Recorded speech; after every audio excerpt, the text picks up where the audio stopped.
Hello, everybody. Welcome to tonight's episode of Ramblemancy, where we are joined by one Jake Kile from QueueTimes. Jake. Oh, me. Yes. Oh, Yeah, you. All right. Hey, how's it going, everyone? It's good to have you here. As John and Freeman will back me up on, we've been talking about having you on for a while. And Why? Finally, well, that's what we're hoping you're going to tell us tonight. Okay. Got it. Answer? No idea. Fair. Idea. All right. Well then, let me go ahead and answer that. So tonight we're going to be talking about like the production end of streamed TTRPG and other content, as well as running dark or villainous campaigns, which is something that I personally have never done, but I've always wanted to do and been fascinated by. So yeah, that's what we're going to get into in a second. But before we do that, we've just got a few announcements about the week. And I guess the rest of the month too, if you count my first announcement, which is starting next week, we are running a charity campaign that'll be running through the end of March for the Human Rights Campaign. And for the most part, it'll just sort of run alongside our regular programming for the rest of the month. We'll have slight changes to some of our streamed content just to for donation incentives and things like that, fun ways that you could donate to add or in some ways change our programming, and we'll have more information about that as we get into it. But it'll all be kept off at the end of the month on March 31st, which is a Wednesday, and will be taking the place of Infinite Horizon that day. We'll be doing a one-shot that will be...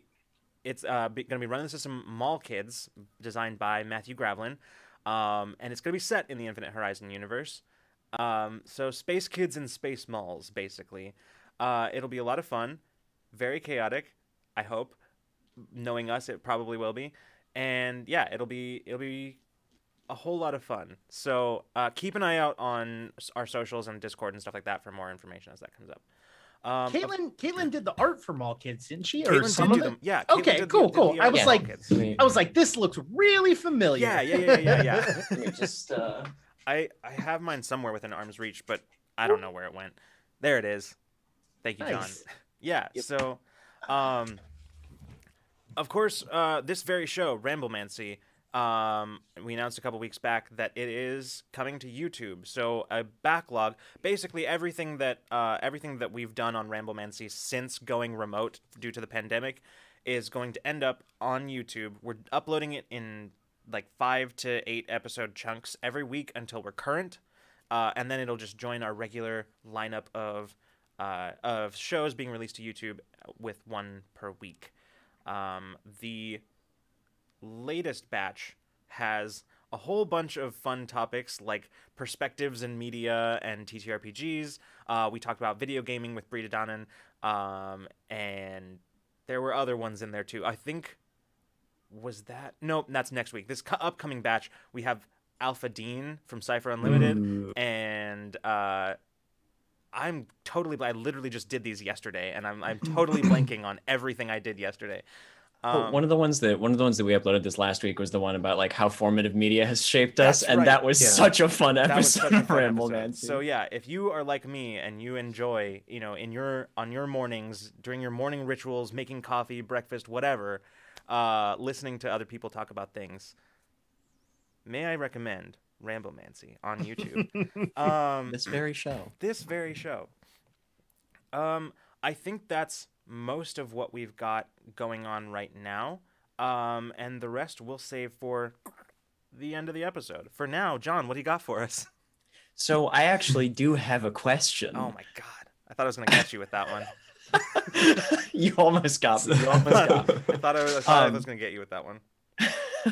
I was trying to decide whether or not you were going to greet everybody in chat or throw me under the bus first. And really my question is just from a month's old gag that I happened to be looking at Discord at the exact right time. And really my question is fish? Jake. Huh? This is I think John is referencing the QueueTimes logo. The goldfish. The goldfish. Oh God. Okay. So, So that came up. Oh my gosh. We were in the process of going through our rebranding, like as a whole. We were like, okay, we hate our logo, it's garbage. Like we do a bunch of tabletop stuff, it's not all high fantasy, so we need to get rid of the sword and shield.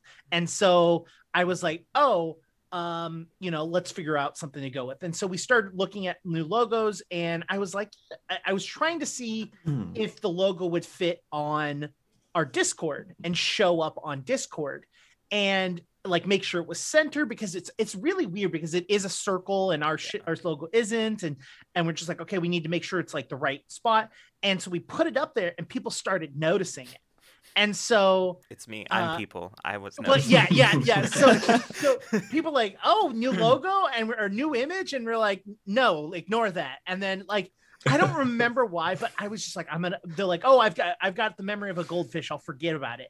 And so then I was just like, I'm having fun with this. So then I was just Googling random images and then throwing things up there into the spot as people are like, wait, why is it a fish now? And then I put the fish in front of the QueueTimes hex. And then I was like, okay, now it's like that. And then I got a black goldfish. And then it was just like throwing random things up there at that point, because people were there interacting, and it was like, it's really fun to have like that interaction, right? Because it's like we try to be as active as we possibly can across as many forms of social media, right? Right. And so when something is going on live right then, and I don't mean like, hey, we're live right now and I see chat's going on, right? It's interesting when people start the interaction on Discord and start to have that conversation. And the thing is, like, you're like, oh, I want that to keep happening. I want that to keep going. And me and Krug were on Discord chatting, like verbally chatting, and this was happening. We're like, oh my God, this is funny. And then like there's like a group of us, and we're all just started laughing and started making new stuff to put up there, just because it's like, who cares? Like we're not Google, right? Mm-hmm. Like if people see that we change our logo by 3 pixels, they're not going to be mad. Google, they get mad when they like literally they move the O in Google by 2 pixels, and people lost their proverbial minds, right? So like we're not that company. We're a small company. So when we did that and people were interacting, we're like, this is fun. And so we were just like goofing with you, like trying to make it a little fun like interaction. Yeah. No, it was very fun. I think John and I were also in a call at the time, in a Discord call at the time, watching it happen. We're like, what is this? Because I remember like I saw like every so often, like I'll just have Discord up on my other monitor, and then like people's icons will change from like online to offline or to mobile or whatever, and sometimes like that changing of the icon will just like the motion will catch my attention out of the corner of my eye.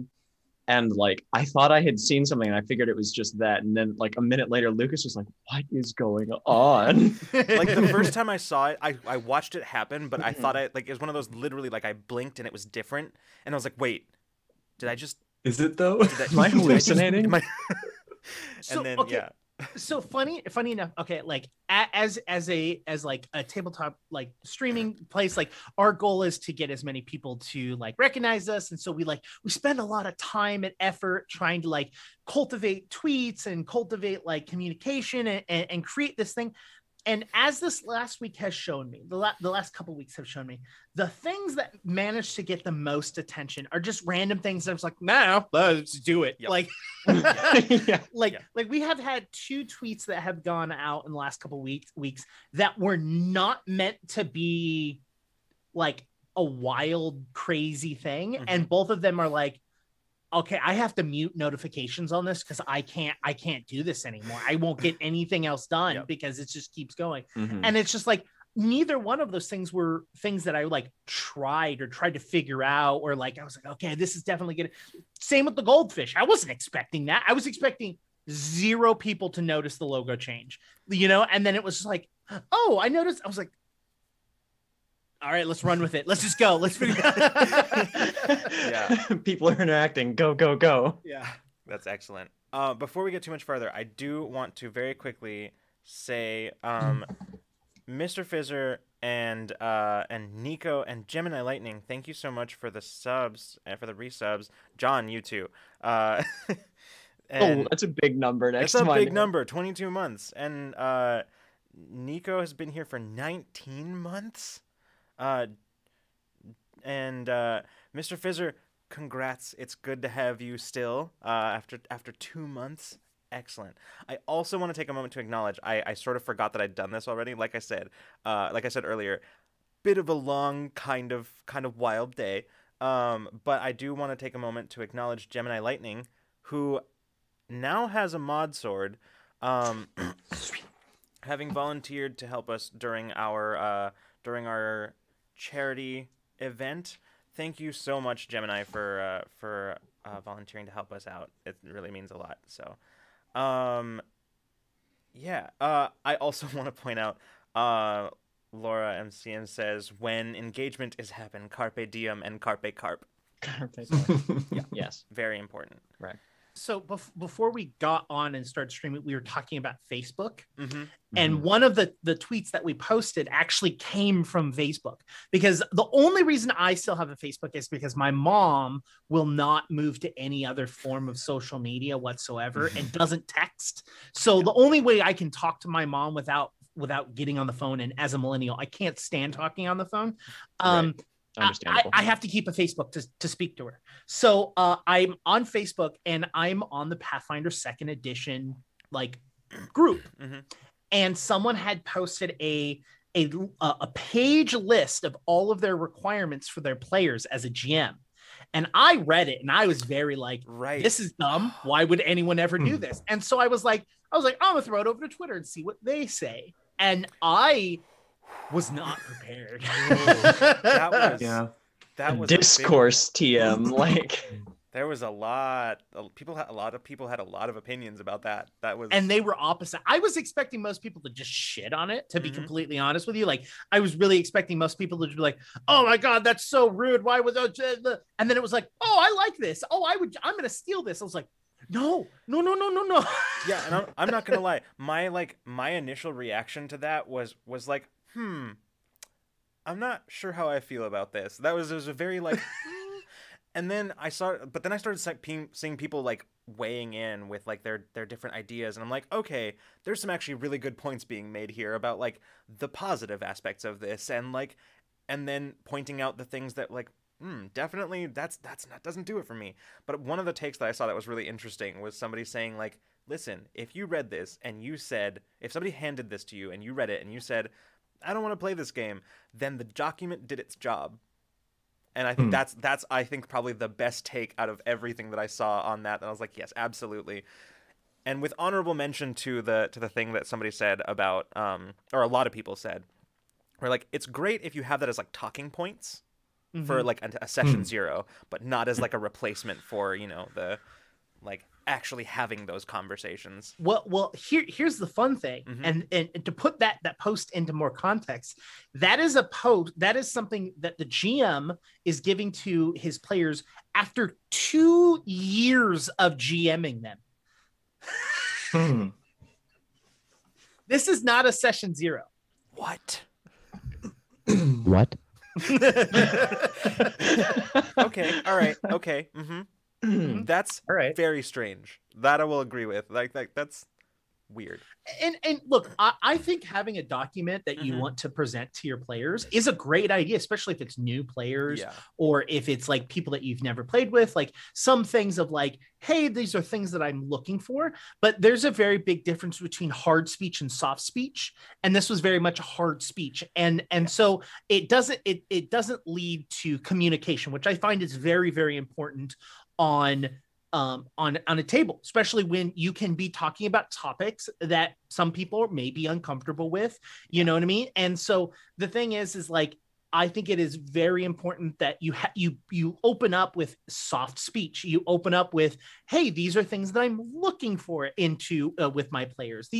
I would like to talk about these following things, but that was very much a hard speech of just like, 15-second rule. If your turn takes longer than 15 seconds, we're skipping it. I was like, nah, homie. So that's one of those things on that list that I was like, no. Yeah. I was like, absolutely not.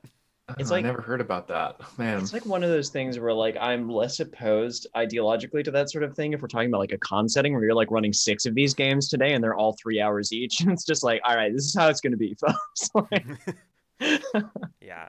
So I actually think that's a pretty solid lead in though to like talking about about what goes into like I think a lot of people in our chat are pretty familiar both either from the player side or from the GM side of like what goes into starting a new campaign, right? But one of the things that I don't think we've ever talked, I think I was saying this to you earlier, Jake, that like I don't think we've ever talked about it really on this show other than like brief mentions here and there about like what goes into the like starting a streamed show. And some of the things that go there, and so I'm wondering if because you've produced quite a few TTRPGs. Yeah, I'm a little bit soft serving it here, but like you've produced a lot of them, and so like I'm wondering if like have you basically refined that down to a process at this point, or do you still kind of testing stuff? No, well, I mean, so yes and no. I have it down to a system, but I think the key thing, and we talked a little bit about this before the show, which is I think it is crucial to always be experimenting and always trying to improve and change, because that's going to be the difference between you moving up in the industry and becoming the top of your game and someone that gets to a spot and stays there, right? And that has definitely happened to a bunch of tabletop people, right? Which is like they produce something, it's great, it's wonderful, and a bunch of people come in and watch it, they get a bunch of followers, and then they stagnate and nothing changes. And they hope by repeating the same thing that worked once over and over and over again that it's going to bring back what they originally had. And that just doesn't work. Right. We're human. Our brains continuously. So experimentation and changing and working on new things, I think, is key. But when it comes to like the process, I have a pretty solid stance of like how we do it. So, not talking about the theme or the discussion of what the show is in general. The first thing is that once we have a GM, I establish a relationship with the GM and we talk about, hey, what are things that you're looking for in your show, right? Are you going to be using battle maps? Are you going to be using all, theater of the mind? Do you need any sort of visuals on the screen so that players or like that the audience can see? For example, Star Trek Online has 3 overlays because when they go into different forms, yellow alert, red alert, the audience needs to know that and needs to be able to see those things. And so every time there's any sort of change, so if someone drops out for the night, I have to make 3 overlays for that night. So it's like each process has its own thing. So the first thing is establishing what the GM wants to bring to the table and wants to do. And then the next step is to give suggestions and or offer other things that they may not have thought about or things that we can offer. And this is where that experimentation comes in, right? If you know the system that they're playing, which is really, if you know the system, it's going to make it so much easier for you to work with your GM. But if you know the system, you know that there are certain aspects about a game that might be helpful that they weren't thinking about, right? So for example, we did a show called Emberfall, which was Phoenix Dawn Command, which is a card game, right? That it's like a deck building RPG. Okay. Where you have a deck and your character is a class, and that class has a specific deck, and then they pull the cards out, and then based off of the difficulty, they try to use different cards that are in their hand to try to meet that difficulty.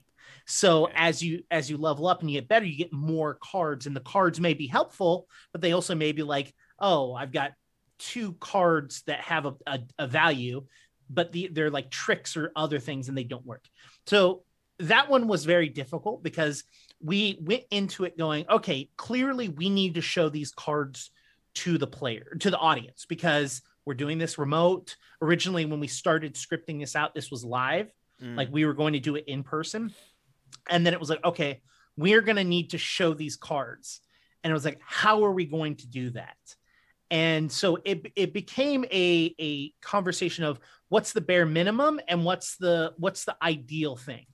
And so one of the ideal things was having a photocopy or have a digital version of every single card in everyone's deck and being able to show it on screen. That was the top tier. Right. We did not make that there. Between time, budgeting, and everything else, it was not a thing. So what we ended up going is, okay, these are things that we know we need to show. So we said, okay, we're going to show villain cards, which the GM knows that he's going to be putting up against the players. So I got copies of those cards every single day. And then I had a section that would show the audience that villain card. And then as for the players' decks, they would hold the cards up to the camera and show the card and read any sort of text that was on it. So it was like, okay, figure out what the needs of the show are and what our capabilities are. So that's like the next stat is figuring out what you can do versus what you want to do versus what is the bare minimum. And so that's a real fun thing. And I usually tell a team, once we have a start date, I need 2 weeks from a go to the actual start date. And with that 2 weeks, that comes with, you need to give me like bare assets. Like you need to give me the game that you're playing, the cast that you're playing, headshots of every single person, any sort of assets or artwork that you want to have being used. All of that needs to be into me 2 weeks prior to the start of the show. Right. And then those 2 weeks are just pumping the first day of, this is when the show is going to be. Photoshop is your friend.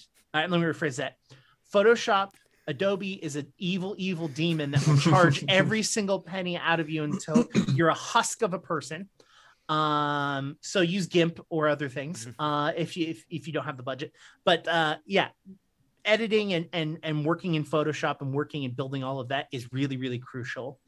And then it's all promotion. It's promotion until day one. And then once day one happens, this monstrosity that's in front of you that none of you can see starts to work. Yeah. Huh. Yeah. Like there's a certain amount of, like, just thinking about the ways that like we've refined our own like actual play launching process over the last, God, is it do I say couple of years? Is that how long we've been doing this? Yes. Yeah. I don't know that we can say a couple of years for actual plays. Not until May. Not until May. But for streaming, yes. Yeah. Because Ramblemancy we've been doing since February of 2019. Yeah. So yeah. But yeah, it's just interesting to hear like some of that same stuff ring true, and just like that 2 weeks leading up to a show where everybody's just like running around super stressed, and it's just like slam posts out onto social media constantly, just be like, this is when it is, this is what it is, be there, right? And then like for everybody on the outside, it's like, oh hey, they fucking switched on the stream, here it is, it just manifested, and like it belies, it's like the same metaphor that I've heard used to describe like the way that writing and world building goes, which is that like your audience is going to see the teeny tiny little tip of the iceberg that like peeks out of the top, and it's very pretty and picturesque, and you can put it on the cover of National Geographic or whatever. And then there's this giant ugly like iceberg beneath it of like all the other things that went into creating this piece of content. And honestly, depending on the piece of content, some things have taken like a year from original concept to actual release. Like we just started Blackness and Dragons, which we have been working on it for almost a year, like in discussions of like, hey, you want to create a show? Great. Who's your cast? Okay, let me start working on a cast. Okay, I think I've got a cast. All right. I still need to finish writing it. Okay, you've got a cast, you're working on writing it. When you feel you're comfortable. Okay, you're comfortable. Okay. All right. Well, I need 2 weeks. And then, but the problem is that in a week and a half, we're going on vacation. So I don't want to start you before vacation. So then we have to start you after vacation. And like, so like, it ends up like becoming like this endeavor of like, okay, what can we get done between now and then? And like, we're currently producing 5 to 6 days a week of shows. And on Sundays is 2 shows a day. And, so it's a lot. I just got a little bit more stressed out just hearing you say that.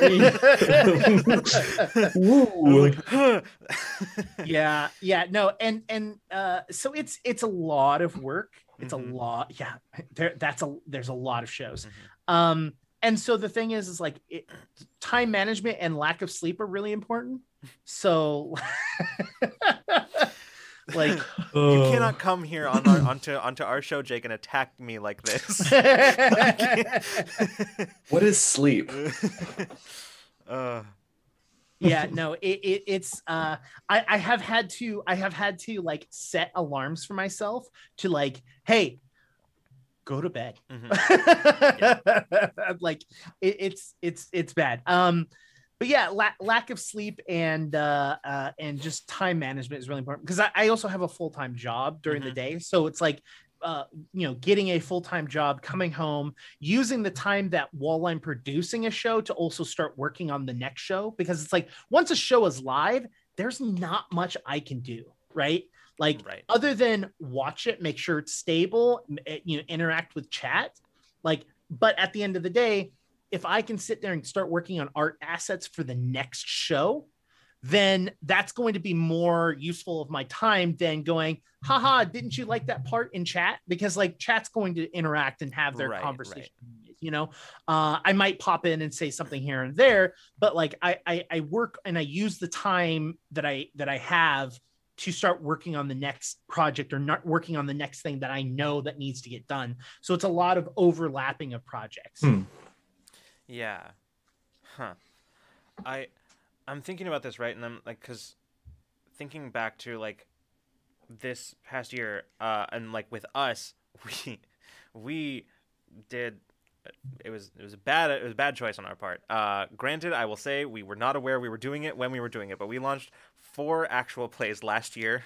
That's during 2020, during the year of the pandemic, and I'm thinking about that and thinking about how like the way that like pandemic stuff affected us was in that we were not like, passage of time became much more difficult to track, so it became harder to know when we had like, to us it felt like, oh yeah, that thing that we did like a month ago, yeah, that feels like it was ages ago, so we could totally do a new thing. And then by the end of the year we realized we skirted a line of burnout. We skirted that line of burnout for us, and so I'm wondering, like, this is all lead up to the question that I had in mind as you were talking, which is like, on the subject of like, how, with all of the work that goes into this stuff, like, how do you keep from burning out? Okay, so this is not going to be a good answer. Fair, yeah. I don't think there is one, frankly, but yeah, continue. So before I started doing this, I used to tour a little bit for like bands and stuff like that. Like I worked on Black Eyed Peas. I went down to Mexico and I spent 3 months in Mexico working on the Pan America Games, which is like the North America, South America, like mid Olympics. And I have done a lot of like production stuff on that end, live shows, TV, film, stuff like that. And in those industries, a 10-hour day is your minimum. And so you're looking at 10 hours a day. And then at that time I was poor, right? And so I didn't have a lot of money, so I couldn't move out of my mom's house. So I would be driving 58 miles each way to my job and then working 10 hours minimum. Oh. And so a lot of that has to do with just being emotionally broken. Like I said, this is not a good answer. Yeah, absolutely. So like I would definitely do shows and work on gigs where I was working 48 hours without sleep. Like that was just how they went and how they worked. Like I did a gig for Disney where it was like an investors conference where it's like a private, only investors could be there and work on it. And we worked 72 hours on shifted sleep. So like we would get like an hour or two in the hotel, and then we would come back and work for a couple of hours. And it had nothing to do with like Disney didn't like give us bad expectations or anything like that. We just were our salesperson was ill prepared and did not provide us with the things that we needed. And so because this person up here didn't do what they were supposed to, everyone down here had to pay for it. So I gained the mental fortitude of that because I was kind of like, this is the industry I want to be in. And then when I got out of that portion of it, and I started to try and move towards, as a lot of military people say, civilian life, which is like, I work a 9 to 5 and I go home. Right. That's when we actually started streaming and starting to do that, because I emotionally could not handle it, because I personally could not handle just sitting or like not being productive. And again, this is a mental abuse. And like, I'm not trying to make light of this whatsoever, but it is definitely a thing that I still to this day cannot like deal with. Like if I'm not being productive, I feel like I am not, doing well, and I'm not doing what I'm supposed to be doing. And so it's just like a repetitive aspect on when it comes to burnout. So that's a portion of it. Right. The other key to this is having someone there that's very supportive of you, that will tell you that you need to stop. Right. So I have a wife, and she came from the same industry as I am. And she's still in the same industry, but we work separate like places and separate kind of like aspects of it. And she will be the person that goes, hey, you need to set off time for yourself. Hey, you need to do this. So having someone there that will be supportive and understands that I'm going to say yes to every single thing, even though I shouldn't. And just being like, hey, this is a problem. You need to work on this. And so, that helps out with the burnout, right? And we do have scheduled breaks, right? So we do have sections of the year where we go, we're not streaming at all. Like at the end of the year during like the holiday times, we take 6 weeks off, right? Twitch goes, no, stream, because a lot of people are home. So a lot of people want to watch content, but we're just like, no, we take 6 weeks off. Once the pandemic started, that's when it really ramped up, because then it was like, okay, normally it was people coming over to our studio and filming in our studio. And it kind of like, it had a thing, but now it's like, oh, all I have to do is walk 5 feet and I can be live. That's when we like started ramping up with the quantity. Like before it was like, we're going to stream 4 days a week. And then it was like, once the pandemic, it was like, okay, 5 days.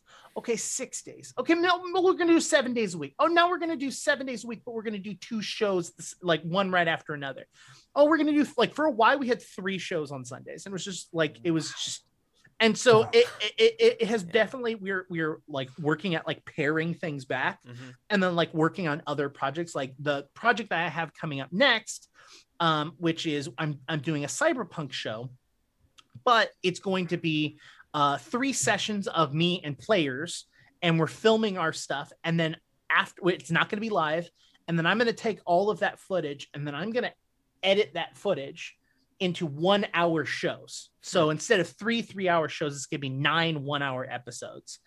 And then we're going to then release those, and that will also allow us to have a little bit more of free time, while at the same time still producing the quantity and quality of stuff that we've like established us to do. Right. So yeah.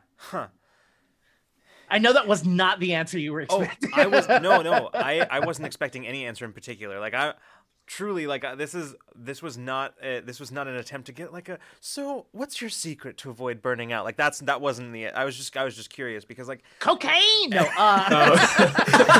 For some, yes. Well, like everybody has their different, like everybody has their different thresholds and their different ways of like dealing. Like I know for me, for me, it's just a matter of recognizing when it's happening. And that's been the trick for me, figuring out how to like avoid burning out. Recognize when it's coming and see all the signs before it happens. And like, that's not really a strategy. It is a little bit, but not, you can't just say it's not a good strategy. Yeah, it's not. It's a fall safe. Right, exactly. You can't just say to somebody like, "Oh yeah, you just got to know when you're burning out." Like you don't just do that, right?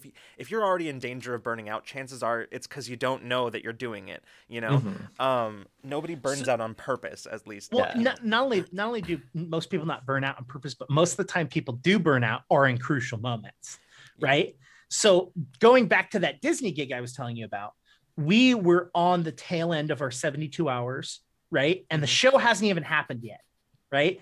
And all of a sudden, one of our guys picks up and starts packing his stuff. And we're like, what are you doing? He goes, I'm done. We're like, whoa, you can't go. He goes, no, I'm done. I just can't do this. And we're like, hold on, please stop. I get it. You can't do this. Give me an hour, just one more hour, and let me find someone. And he's like, fine. And then he spent the next hour on the floor in the fetal position. This was a grown adult. And it was just like, I've seen people break. I've seen people break in my industry, and it is never good. Yeah. Never. Some of like the mechanisms that help out, I feel, from breaking it, from doing that is to separate yourself from the situation, right? Is to make sure that you have those times, right? Like, I know I can do 7 days a week for about a month before I'm done, right? So knowing what my cap is, I know that I never get near that cap, right? And then, because the thing is that with that cap, that's if everything goes smoothly. So I try to like leave like a 30% ratio of just like, shit's going to hit the fan. I know it. So, okay. So I try to keep myself down a little bit so that when pop-ups happen, like right now, I try to keep like Saturdays are dedicated to me / charity events. Those are the only times I will stream or produce a show for Saturdays, is charity events or free time. That's it. And so that like giving myself that one day that I know that I can sleep in, I can go out and hike, I can make sure that my head gets clear for the next day is really nice. Especially since I have done 3 months in Mexico where I don't know Spanish. Like going to a foreign country, not knowing the language, being in a hotel, middle at this time, there was a huge drug war between the president and all of the cartel there, where it was so bad that there had to be armed guards and metal detectors outside of our hotel because they were worried that the cartel was going to do something to the employees that were working the event. If you went above a specific floor, you had to wear an armband. And if you didn't wear an armband, a sniper would shoot you and kill you. So, and no questions asked, they would just do that. So like having that in my past of like, hey, don't go above the 7th floor, like, or you're going to die, like legitimately has always kind of like allowed me to have that like level of like, okay, cool, this isn't serious. If a show doesn't happen because the internet goes out or because I need to tell the cast we can't do a show tonight, it's not the end of the world. I'm not being shot by a sniper, right? So like at the end of the day, also knowing that at any time I can just say no, or we're not going to make this happen, or I need time. That is the key, I think, to burnout. Yes. And that is the healthier version of what I do, of being able to go, this isn't as important as my life. This isn't as important as my mental health. This isn't as important as anything else. Right. Yeah. So that helps burnout a lot. In my opinion, is understanding when you can say no. And even if you're scheduled, even if you have critical role numbers of people ready to come and see you, it is still not as important as being that dude that was on the ground in the fetal position. Like you don't want that. Yeah. And your viewers don't want that for you. Yeah.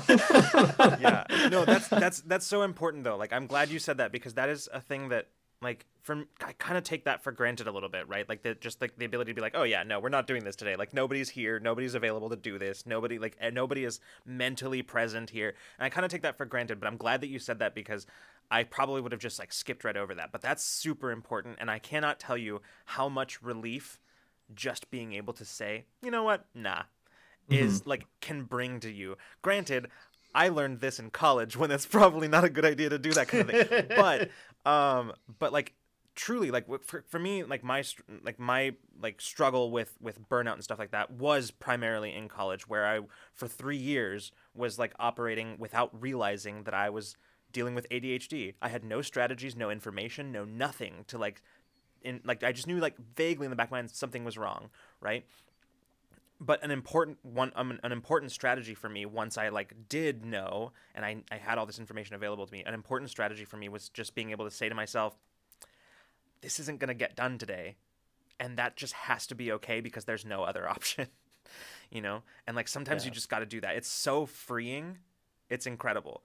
But yeah, like that I think is an important thing, and I'm very glad you brought that up.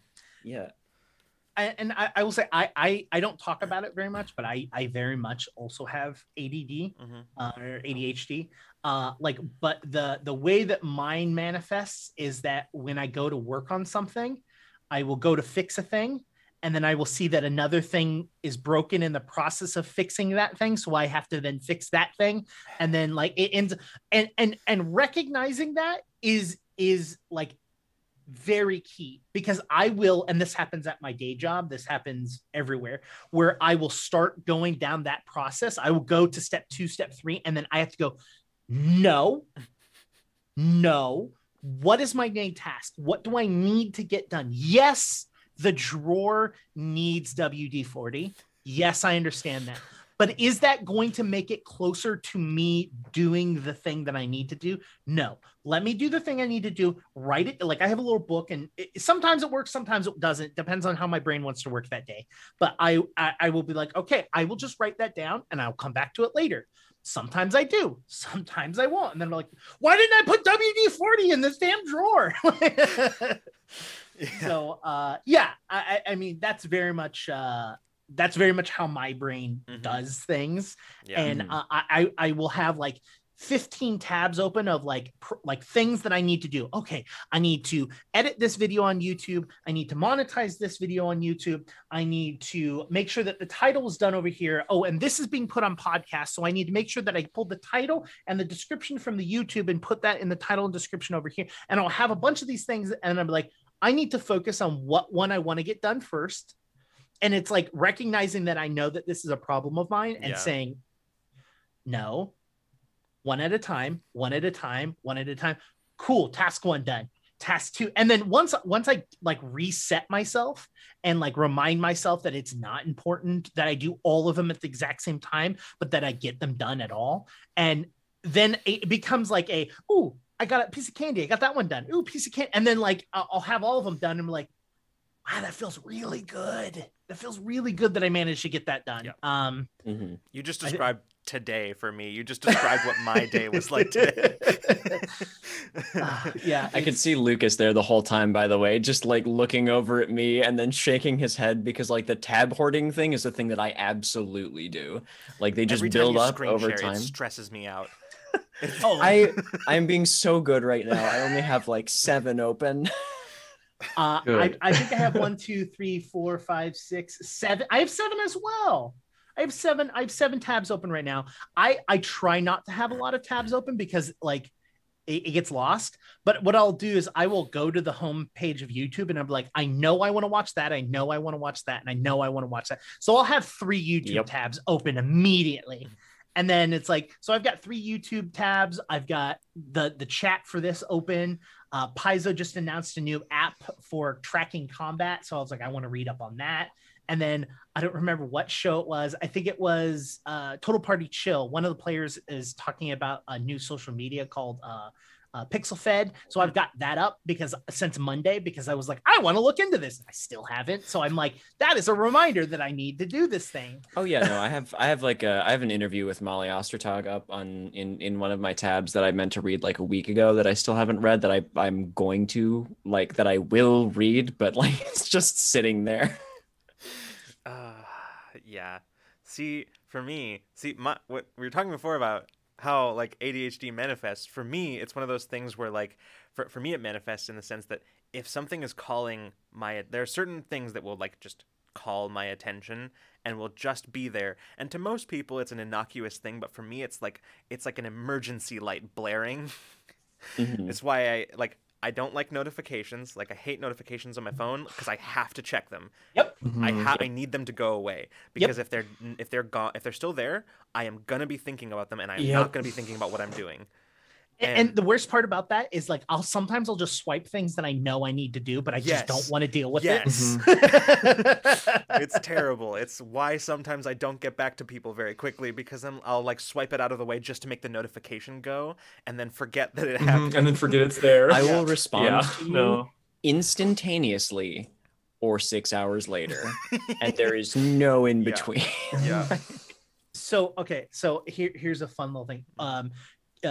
Court of Corvids, which is the Pathfinder Second Edition show that I run on Sundays, we have an RP Discord where you can join and you can RP a Pathfinder Second Edition character. We do like 25 to 30 live games a month, and I do one. I'm trying to be good and doing one a month, and it's ran by an amazing, a talented person named Kay Cunning. Her name's Katie, and she like basically runs it by herself for the most part. But I know I annoy her because whenever they like, I mute all the channels except for like really crucial channels, like the GM screen, the leader channel, the channel that like allows like the people running the games to talk about like, hey, there was an incident or so. So everything else is muted. So I know I annoy her because I know when a new channel gets made, because I start getting notifications for it.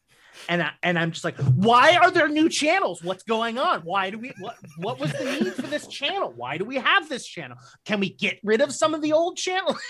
And it's purely because of the notifications. Yep. Yeah, it's the same. Honestly, if I join a Discord, the first thing I do, anytime I join a new Discord, first thing I do is make everything only at mentions. And even that, sometimes depending on like how much I want to know about what's going on in that Discord, sometimes I'll turn that off too. Well, I mean, QueueTimes, that's one of the reasons why it got designed the way it got designed, which is it is a opt-in only server. Where it's like, hey, do you want to learn about like Quarter Corvids? Do you want to learn about this? Well, we're going to give you a thing that allows you to get notifications for only the things you're interested in, because we know that most people mute everything.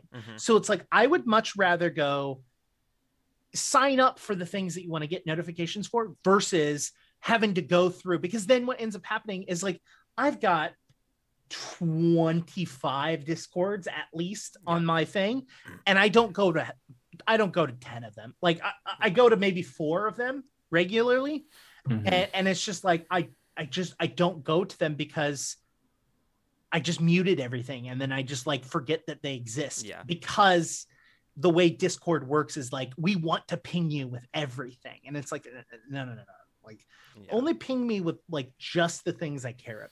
You know? Yeah, like I have rule of lore. The only things that I have notifications still on for are a mod chat channel for like, you know, hey, something happened and we need to talk about it, or rule of lore's staff room channels, and like that's the only ones.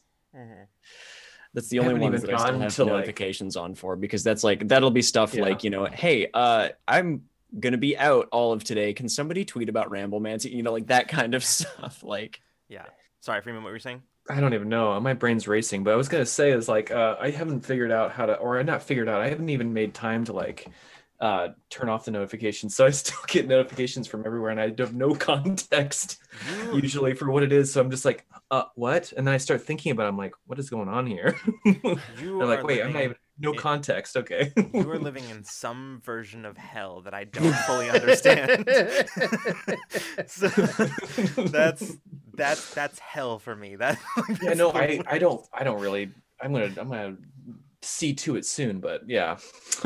There was one day where I just like I lost it, and I just went through all of the DMs. And I just started leaving groups. like I'm not talking about like Discord channels. Right. I literally was like, no one has sent a message in this in 3 months. I don't need to be a part of this. Goodbye. Next one. I don't even know that person anymore. Goodbye. And it was like no one was talking. I just didn't want the little bubbles anymore. You know, it's like I was done. I don't want to do this. Yeah, I get such satisfaction from going through my email and just clearing all. There was like over 2,000 emails that I let collect somehow, and I don't know how it happened, but there's just a lot of things. Me too sometimes, buddy. Me too.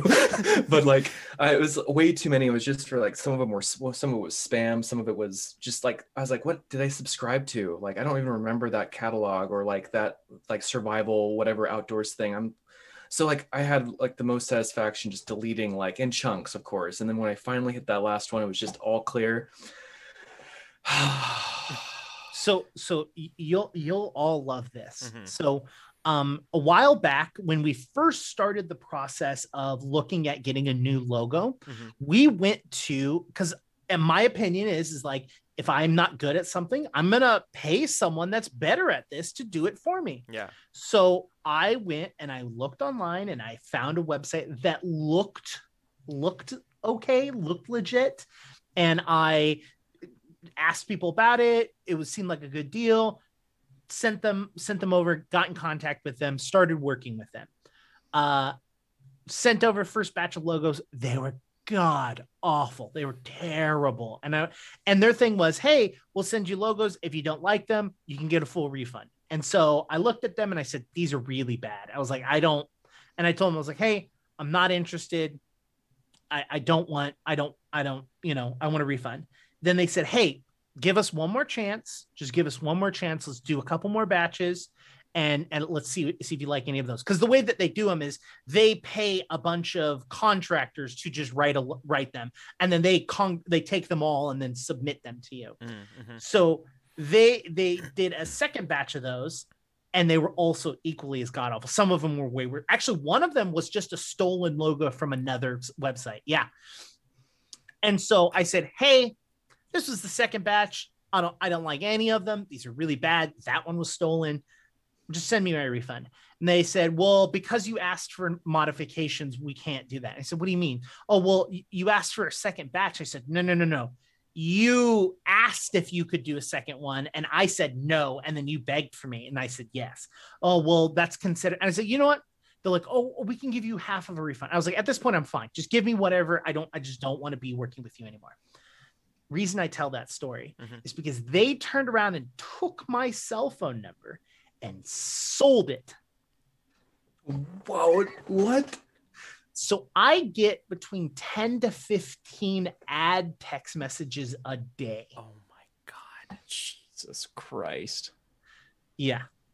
So I don't text anymore because of this. Like all of my forms of communication are either Discord or Facebook Messenger, Instagram Messenger, all of that, because I can't look at my text messages anymore. I've submitted my phone number to the do not contact list. It dropped after I sent it to the government list, but I still get them. Yeah, it's wow. It's bad. Like the last one I got was right here, which is Jacob. Yeah, says my name. It's not just like hello user. Jacob, do you think your business has enough content on the internet? You need a weekly article. Here's a link. God, those are like the phishing emails that I get in my Squarespace inbox. Like, yeah. Good God. I did not expect to be like when you started the story. I did not expect you to end the story and then for me to be feeling this degree of rage at the end. Like, I'm not so angry. Not just at the, like the unethical practices, but also just at the idea of the sheer number of text messages that you get. That. I'm already like irritated when I get one or two spam calls in a day. I cannot imagine like a dozen like spam ad messages coming in a day. That's insane. Yeah.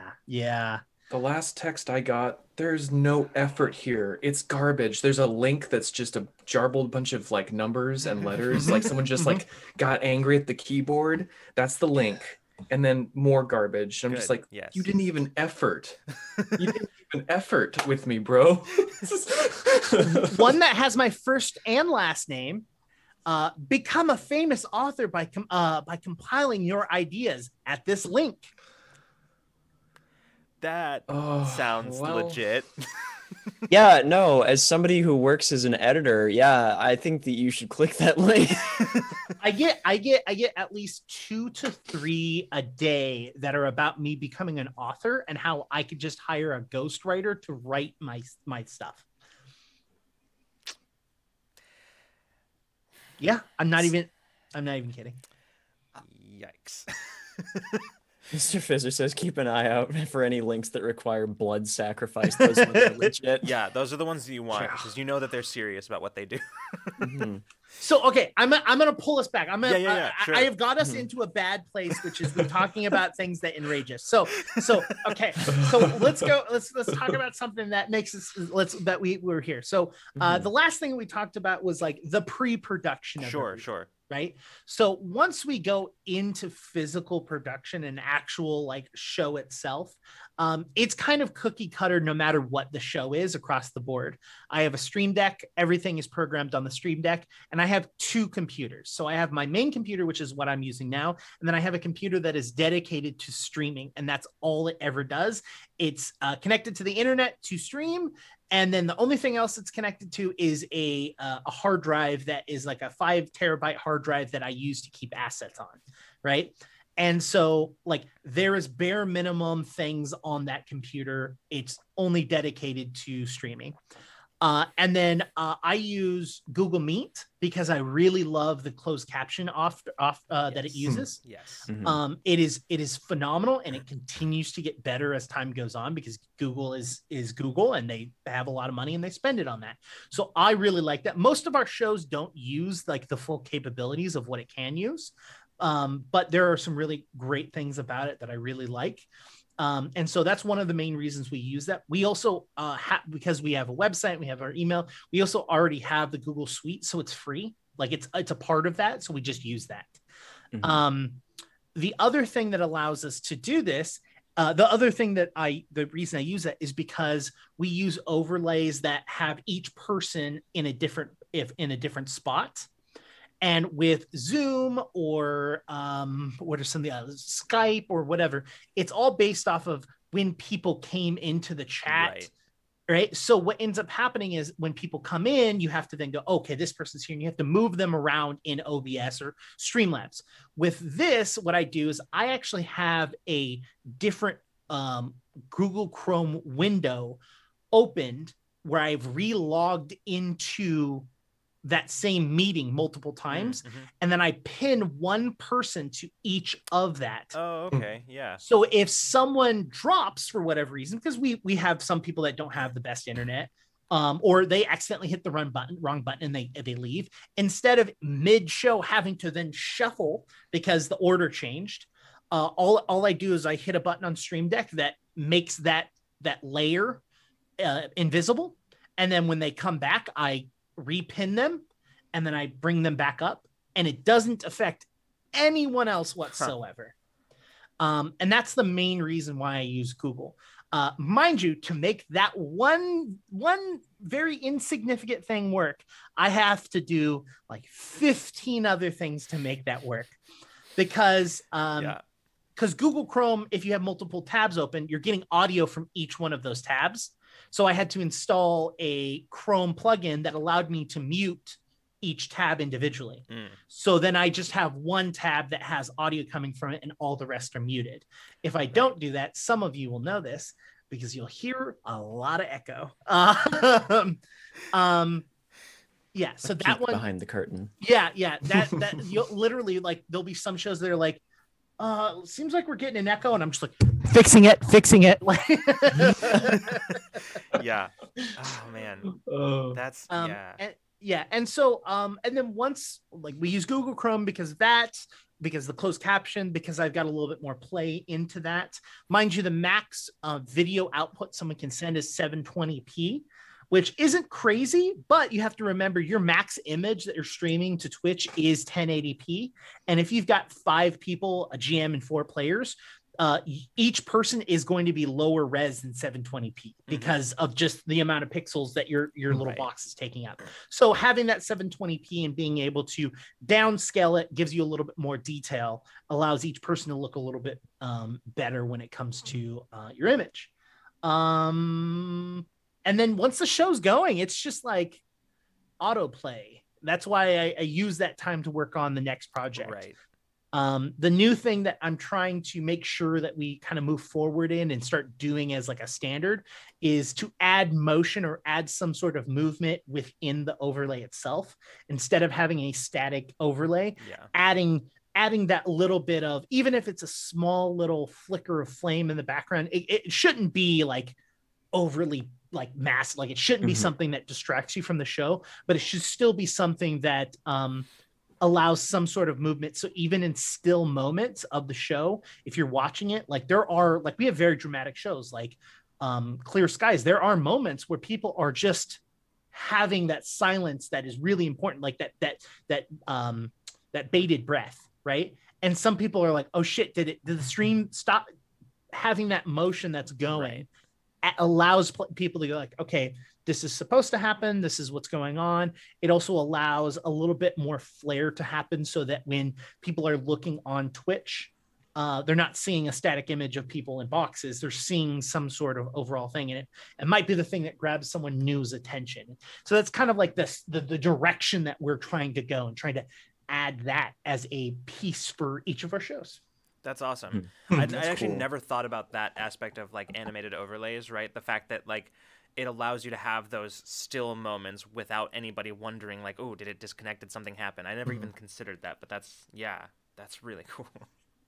Yeah. And it's kind of just, it's something that I have like, I spend a lot of time scrolling, kind of going through other people's channels and seeing and taking a look, because the number one thing for me is and at least I hope the audience is they're here to see the talent perform. Right?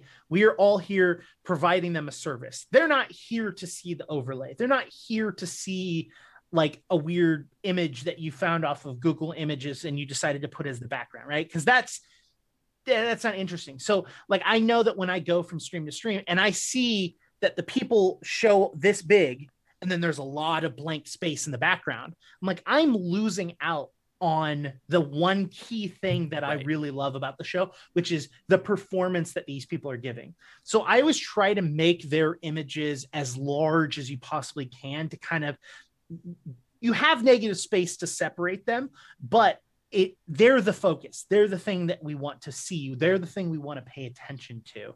And then just kind of going from there. Yeah. I want to, before we go too much further, I wanted to stop for a second to acknowledge John Numa. Welcome to the chat. John Numa is our other volunteer moderator during our charity time. So John, thank you so much. Seriously, very appreciate it very much. I also wanted to acknowledge this comment that Edgefit made earlier, which was, I always dreamed of becoming a writer, but I don't want to actually write. Just wear tweed, have pink sunglasses, and a cravat. You know what? That's really, I think you've just described as a writer. That is what most of it is. So, yeah, no, those are the important parts, right? Yeah. Of being a writer. Is that I knew I was doing it wrong this whole time. Yeah. Damn. Yeah.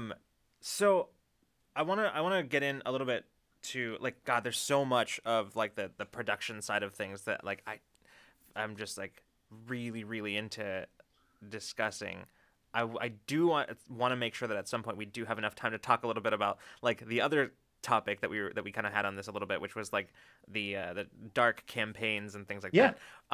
But there was another topic within the production side that I wanted to touch on because I think it's something that tends to get a little bit sort of forgotten. Not by like the people who are actually doing it, but like just it's one of those elements that I think tends not to get thought about, which is the I'm trying to think of like how to condense it into like a snappy kind of like, this is the thing. So the subject of basically, it's kind of two things, which is why I'm having trouble with it. So on the one hand, there's the aspect of being a channel with a variety of people who come on and who, who are the, like that, as you mentioned, the talent, right?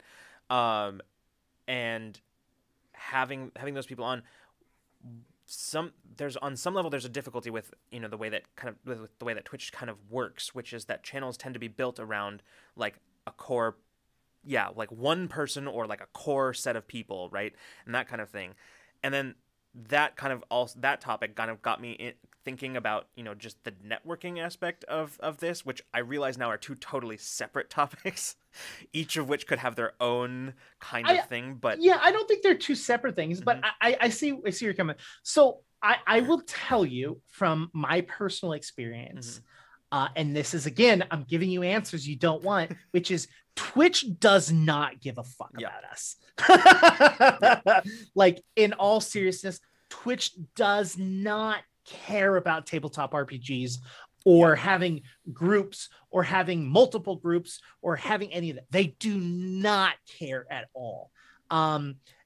This comes from me going to TwitchCon, talking to the person that was supposed to be in charge of tabletop Twitch, and having the conversation of them clearly not caring. Oh, God. Like, there are so many things, like going to TwitchCon and seeing how they did their setups and stuff like that. They could have easily had one Twitch channel or a handful of Twitch channels come in, and because they had these glass booths where like people were doing their live stream at TwitchCon in these glass booths, there was enough space for groups of people in them.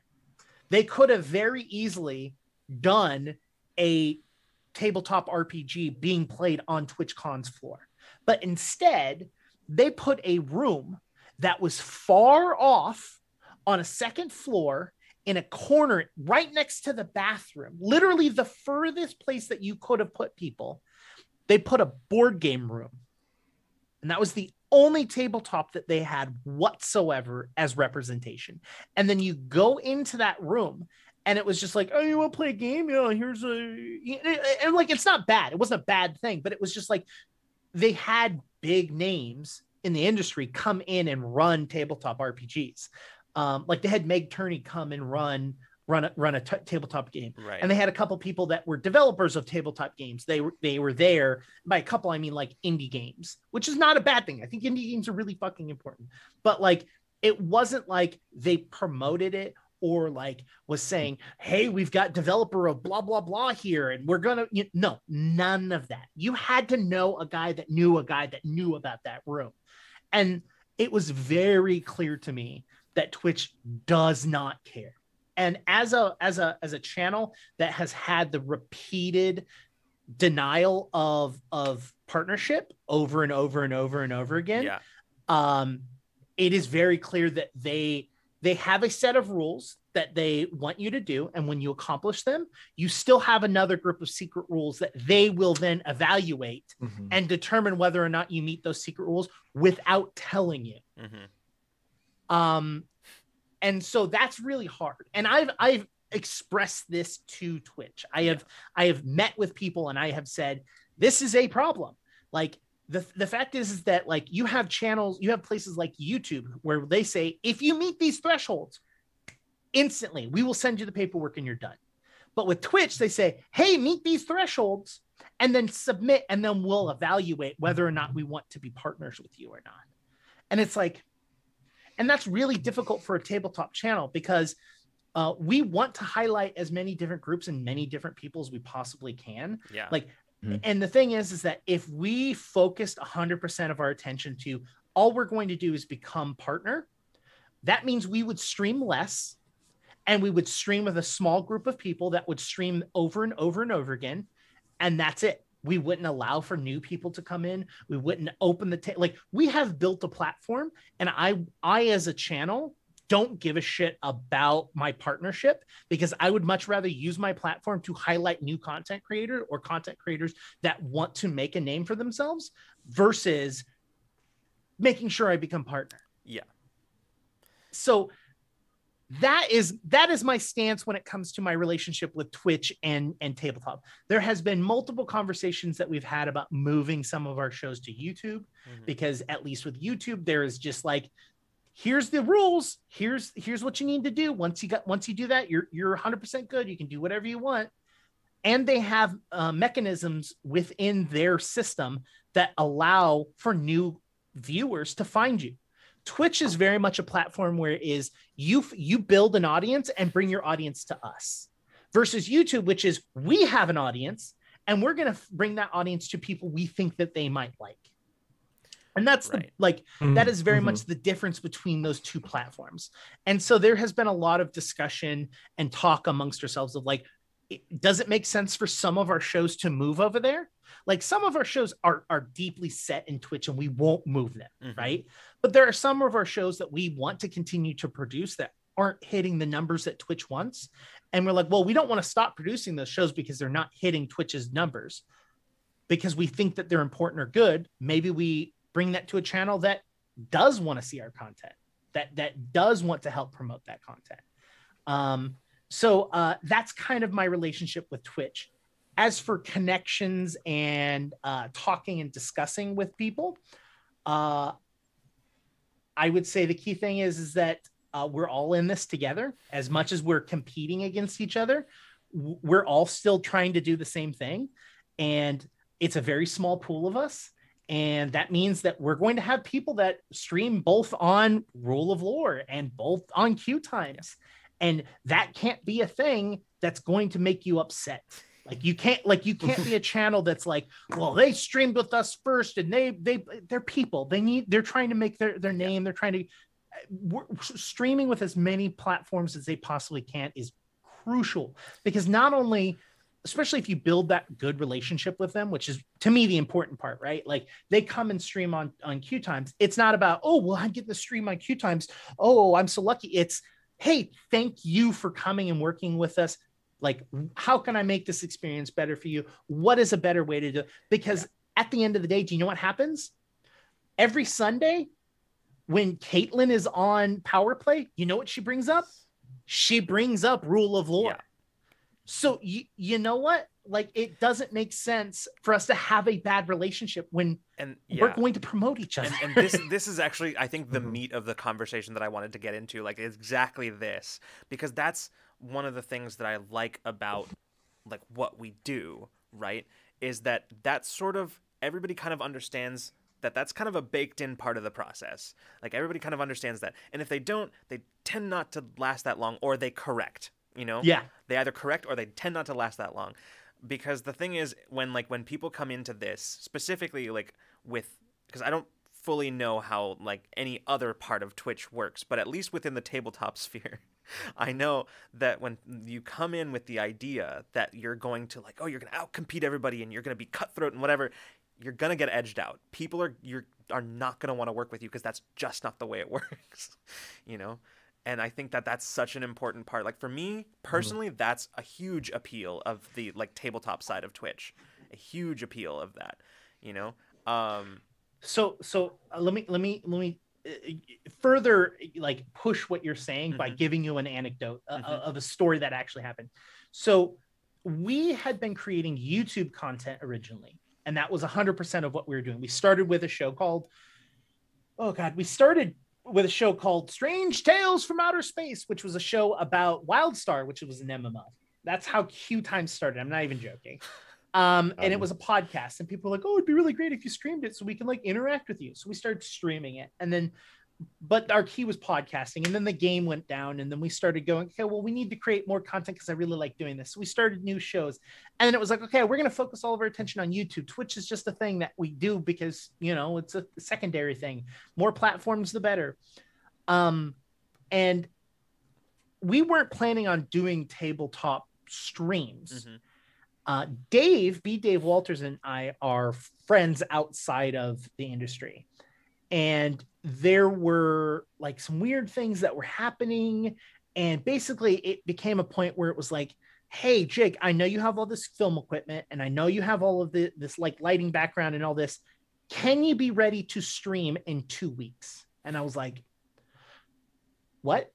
And it was like, yeah, there's a thing, it's happening, and I need a place to stream, and like what's happening, I can't. And so it ended up becoming this just like spring into this field because other groups of people were playing that game, right? That like, oh, I'm going to be better than everyone else. I'm going to push everyone out. And guess what? They're not in the tabletop industry anymore because they had that mentality of just like, no one's better than us. We're going to be the best, and everyone has to stream with us. So here's a contract. You can't stream on other channels. Blah, blah, like all the whole 9 yards. Yeah. And it was just like how quickly they just dissipated from the world. You know? Yeah. No, that's I have the like. I'm glad you told that story, and the reason for that is, as with many things that you have said tonight, both on stream and right beforehand, is very validating. Because I only have the general look, right? Like the basic, like the non-anecdotal, right? I just have like the basic understanding of like, yeah, that's kind of the way it works in the tabletop part of Twitch, right? But without having like the concrete example of like, this is a time when that specifically happened, all it is just kind of like, well, I'm pretty sure that's the way it works, but I don't know for sure. So like that's I'm very glad you told that story. Because, well, and honestly, the help of other tabletop streams was the reason why QueueTimes even happened. Like, if it wasn't for Saving Throw, if it was not for them, QueueTimes would not be a thing.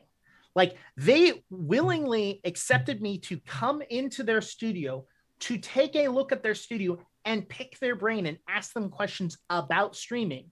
Yeah. And because they allowed me to do that and were so kind and very nice about it, QueueTimes is where we are now. And I like to think that QueueTimes is amazing, or not QueueTimes, Saving Throw is amazing, and that they're amazing people. And I try to raid into them, but they're a bigger channel still. Yeah. And so I try to make sure that like when we do raid, we try to raid into channels that like need the boost. Because I what they gave us, I want to then give to someone else. You know what I mean? Because like I want there to be more. I want there to be so many tabletop streams that Twitch can't ignore it.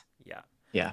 And, that's the thing. I want there to be so many people streaming it, and there always being a massive number of people that Twitch just basically goes, we need to hire someone that just dedicated to this, you know, instead of just like board games. Yeah. Like I want someone to be like, we need someone that runs tabletop.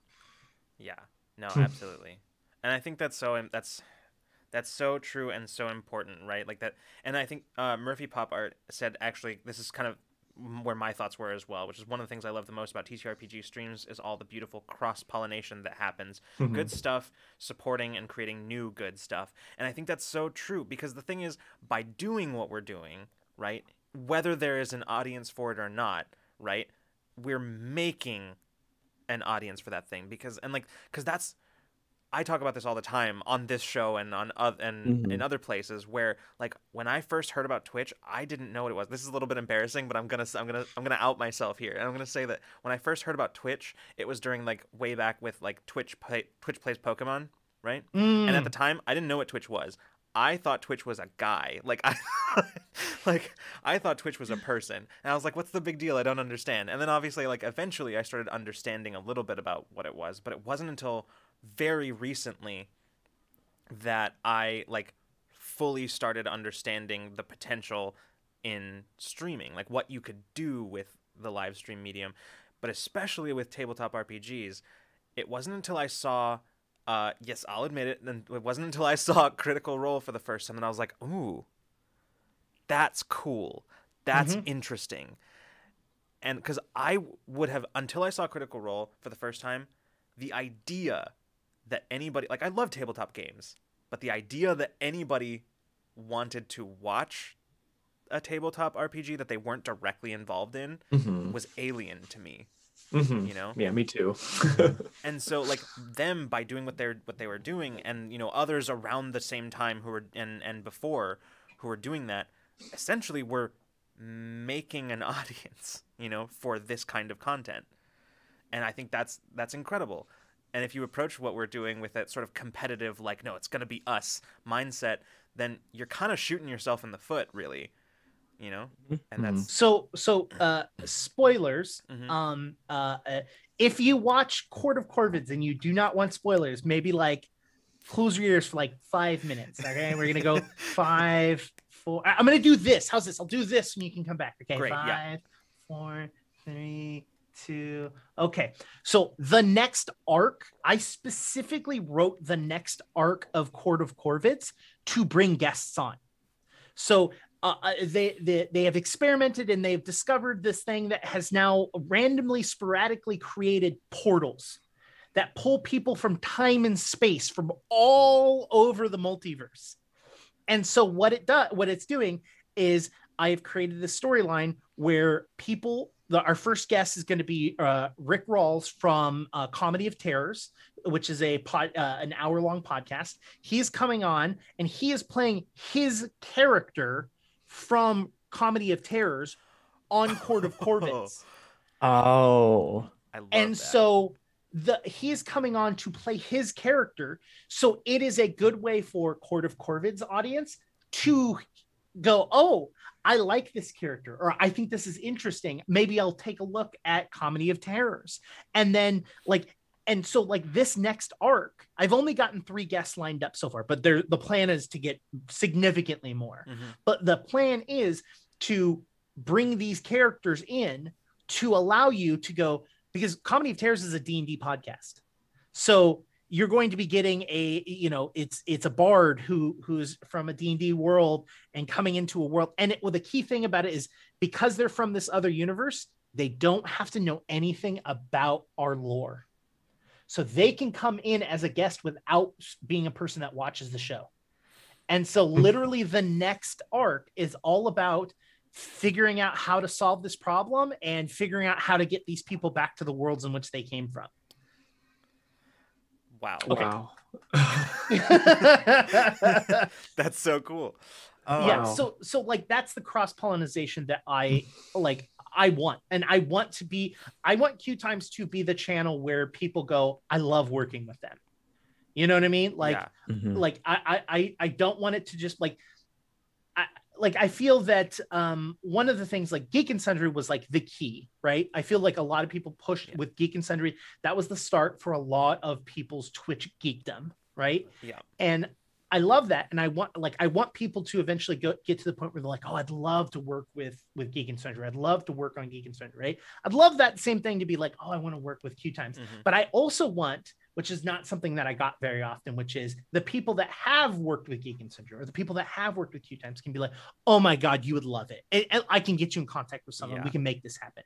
Like, I that's what I want. I don't want it to be like, it's fine, it pays, or it does this, or, like, oh, it's really difficult, or what. Like, I want there to be like this, it is a community, right? Yes. Like, I don't say family because that's super manipulative, Yep. right? No, I'm right there with you. Right, Community right. is the word that I use all the time. I pick that word specifically.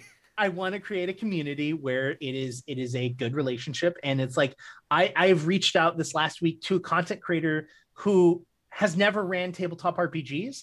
They were tweeting about wanting to do a game. They were asking questions, and I hit them up and I went, hey, would you ever be willing to come on to QueueTimes and run this show? And without saying who they are, their response was, is it okay that I'm geeking out that you're even asking me this question? Right. And I love that. Yeah. I fucking love that. That made me feel so good because it was like, yes, like, please don't feel weird about this, Yeah. But yeah, like that's kind of like the maintaining that relationship no matter where. Like, and there are people that have worked on QueueTimes that have said, okay, hey, I want to create my own channel. I want to start my own thing. It's like, do it. But we still keep that relationship. It's like, cool. Yeah. I would love to come onto your show. Yeah, I'd love you to come on. And it's like, hey, do you want to still do this one show with us once a week for this? Yeah, 100%. It's not like, okay, cool. Never want to see you again. I'm doing my own thing because I hate you. I want to create that like community. Yeah. I want to, before we get, because we're getting close. We're kind of there actually. But there was a question. Nico asked, what would be the #1 technical innovation that would make your job easier? Oh God. Well, right now in the world of COVID, I would say a means in which individuals can directly stream directly into directly stream to me without a third party needing to be involved. Right. So for example, without needing Google Meet, without needing whatever, just having a means in which someone can go plug in and choose and dial up their things. Because with Google Meet, I have a limitation of 720p. That is the max that they'll allow me. Mm-hmm. But if there are some, like having the ability to go, okay, I'm going to do this, having more individual control over people's audio instead of auto ducking, instead of like being able to change people's volume, having more control would be the best, you know, and right now there are no platforms doing that because there are no platforms that are developed for our industry. We're adapting other platforms that do other things to make it. We're putting a square peg in a round hole, right? And it's really what we're all doing. Like no matter what platform you're using between Zoom to Google Meet, we are all literally making this work by shoestrings and bubblegum. Yeah. I was just saying duct tape in a dream. Yeah. Ooh, yes. Very true. Yeah, being able to have individual control over each individual feed, volume, video, all of that. That is the key. Yeah. Now we have worked and we have developed a thing that allows us to do that. The only issue is that it allows all of them to stream to us, but it's not helpful because they can't see and hear each other. Right. Yeah. So software wise, it would be really, really nice to be able to have individual feeds that come to us that we can individually control without having to deal with that. In person, being able to manipulate sound without having to spend a lot of money. Oh God. Yeah. Mm-hmm. Yeah. When we had our in-person actual play, Freeman was the one who was kind of in charge of like dealing with like all the audio stuff, and so Freeman has, yeah. Oh yeah, setting up the chords, just everything, just every part of that was just kind of a nightmare. Oh, hell, that might be a story for off camera. Very true. So we are kind of at the end of our time, but I don't want us to go without having at least made a token effort at talking about the other part of this. So I'm gonna limit us here to a question. So that question that I have is, what, Jake, in your personal opinion, having run some like dark or evil campaigns, what is like the #1 thing that you think is the most important for somebody running a campaign like that? Like, what is the most important thing for them to consider? Simplest, smallest answer: the people. Like, I know that's super not helpful, but the key to an evil campaign is to not go into edgelord. Like that is the key that you want to do, right? Yeah. You want to make sure that your players are evil, but they're not assholes, right? And so the thing is like, you want someone that will kill you because you've got 10 gold, but will never misgender you, right? They're like, I'm evil, but I'm not a monster. Yes. There's a difference. And so like there's that aspect of that, and so I think that is the key aspect for running an evil campaign or a darker side of the campaign, which is having that a group of people that understand what their individual lines and veils are as a group, and overall lines and veils as a studio or a game table, because those could be very different, right?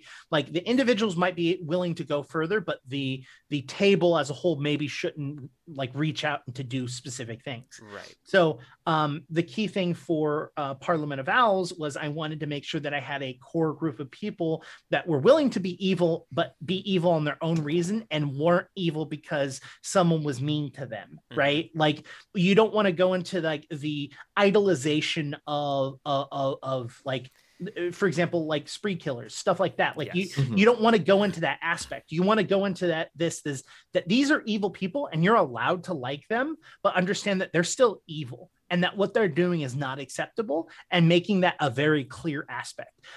There are people that very much are like, oh my God, they're so cute, I want to grab them by the cheeky weekies, right? But it's like, you think that Ori is really cute and whatnot, but you know what she's gonna do? She's gonna turn you into a zombie. Like, she's going to tell your corpse what to do and allow it to destroy itself because it's better for her. So understanding that, yes, things can be cute and some things can be wonderful and nice, and you may love that character, but at the end of the day, they're still a bad person, you know?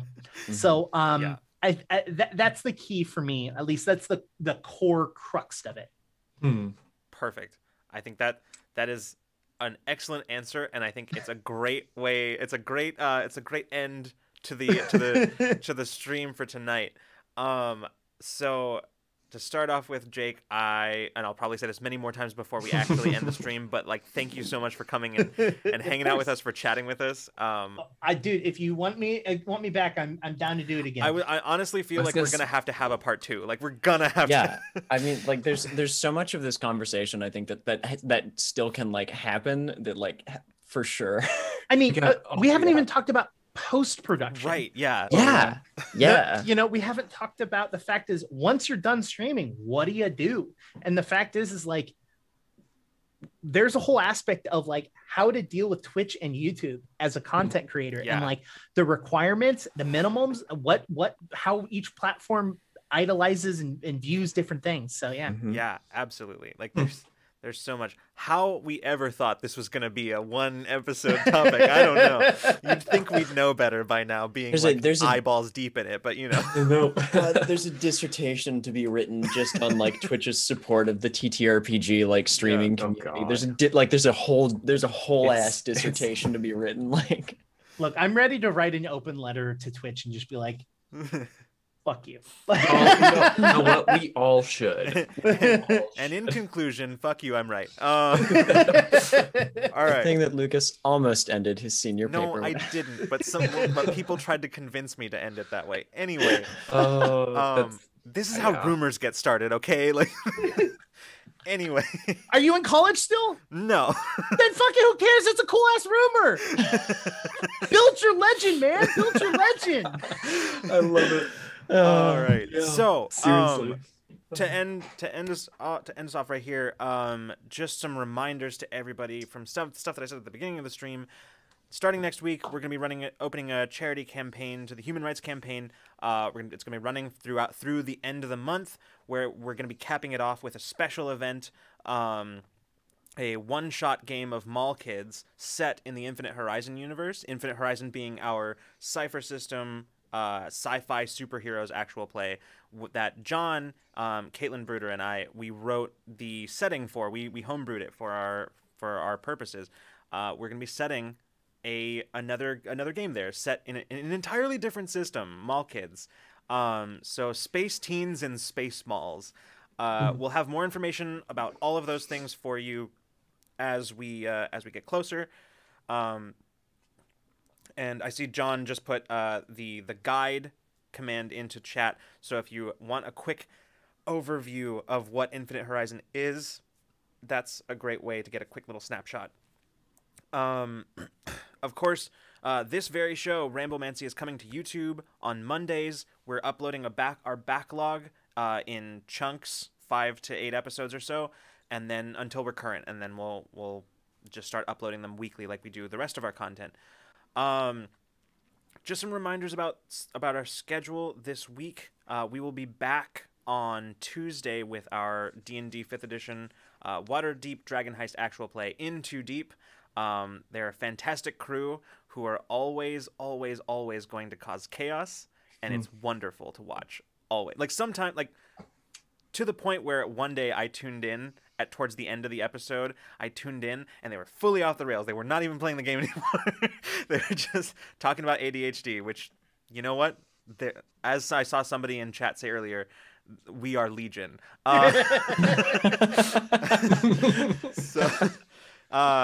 Yes, correct. And then of course we'll be back on Wednesday with Infinite Horizon.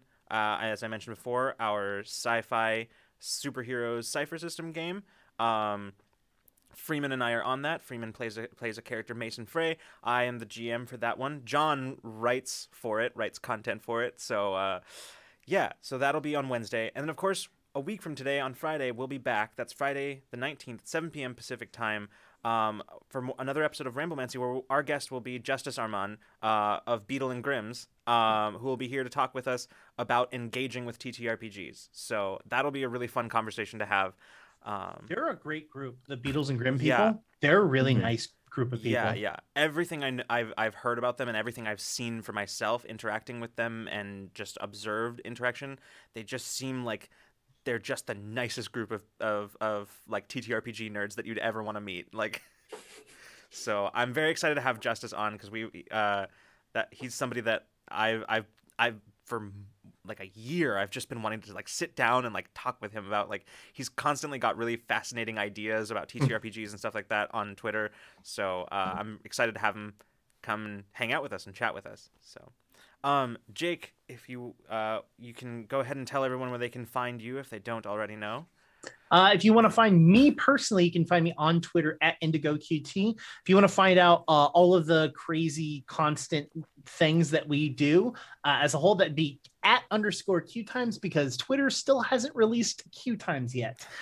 It's been 5 years. Don't know why. But honestly, the best place would be Discord. That is the best place for you to have interaction with other people in the audience, catch out new shows, talk about new shows, see what you might be interested in. And we have a really great community of RPG people who like to just talk about indie games, that just like to talk about just like the newest, coolest stuff. Like, honestly, I learn more about what's about to come out from them than I do myself, just in general, because I'm like, why, how have I never heard of this? And it's purely because the community is such a really awesome, amazing community. So yeah, that's the best place you can catch me and all of the things that I do. Excellent. And we'll have, I think we'll put some links in our own Discord under the Ramblemancy channel, where you can find all of the places that Jake just mentioned. So yeah. And speaking of that Discord, you should join link to it in chat. Yeah. No, you we have our own Discord where you can I tried to put the Discord thing in there. Someone already beat me to it. Discord? No, Freeman, not that cord. Discord. That's the one I was talking about. It's that one. Okay. I just need to be sure. Yeah. Not Discord? Okay, we're not doing this bit again. But yeah, you can join us in Discord. And I think we're not going to go through like our whole end of stream announcements on this one, but if basically the Discord is kind of our community hub. If you want to know anything there is to know about this channel, that's where you're going to find out. So if you are not already on the Discord and you want to know more about what Rule of Lore is up to, it's the place to go. So hold on. Our mugs look almost the same. Oh my god. That's incredible. I love it. It is incredible. I love this. Cheers. Oh my gosh. All right. Well, thank you so much, everybody, for coming and hanging out with us in chat, for asking questions, and for sticking around with us tonight. And Jake, again, thank you so much for a fascinating discussion. I learned a lot from tonight's conversation. So I'm certain at one point I saw John taking notes. So like, I'm certain I saw that. Oh yeah, no. When you said we schedule breaks, I looked down and I wrote that down on a note card in front of me, so that we will fucking do it this same. I think we all took notes on the same things. I love it. We did. We share one. We at Rule of Lore share one brain cell. All right, everybody. Thank you so much again, Jake. Thank you again for coming. We'll see you hopefully next week for our slate of programming. But if not, we'll see you the next time you decide to come roll with us. Good night and good zone, everybody.